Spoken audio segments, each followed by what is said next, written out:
هلا وشلونكم؟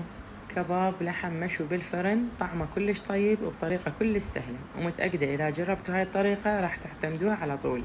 تعالوا نشوف الطريقة. بالبداية بمحضرة الطعام ضفت راس بصل، فلفل أحمر، فلفل أخضر، فصين ثوم، قليل من معدن وسوله كرفس وأثرمهم ثرم ناعم، أضيفهم على اللحم المثروم، أضيف ملح وفلفل أسود وبابريكا، وأعجن هذا الخليط كله لحد ما يتماسك عندي. أخليها بالثلاجة تقريبا نص ساعة لحد ما تبرد. بعدها أي ملعقة خشب عندكم ألفها بنايلون وأصبع الكباب عليها لحد ما تخلص الكمية بهالشكل هذا. أخليها ببايركس مفروش ورق زبدة أو صينية الفرن بكيفكم. وجه الكباب راح أدهنه بمنقوع الزعفران وقليل من معجون الفلفل الأحمر الحلو، ينطي نكهة ولون حلو. ضفت وياه طماطة وفلفل اختياري، وغطيته بورق زبدة مبلل، ودخلته فرن حامي الرف الوسط، حرارة من أعلى وأسفل، ياخذ تقريبا 45 دقيقة.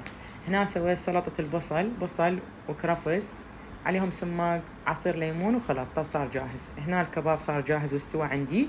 سويت وياه تمن بزل اختياري، هذا منقوع الزعفران، راح أشيل قسم من التمن أخلطه حتى أزين بيه وجه التمن هالشكل هذا. هنا أنا هاي خطوة اختيارية حتى نحصل على طعم التدخين، وقدمته. تاكلوه بالخبز، تاكلوه ويا التمن، طعمه كلش طيب. علينا وعلى عيونكم بألف ألف عافية. ألف